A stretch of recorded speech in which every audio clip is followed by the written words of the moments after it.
Action. इसका मतलब बोला सुनिए एक्शन कट करने जाइए ठीक आता ते येऊन उभा राहिला ते पेन बंद कर शेप हा नाही बोल पेन बंद कर तुझ्या कानाला बोल हा ठीक हा बोल द्या पेन बंद कर हा बोल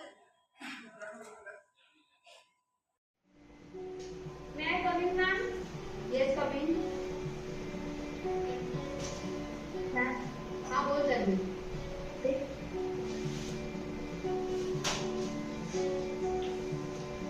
हे घ्या.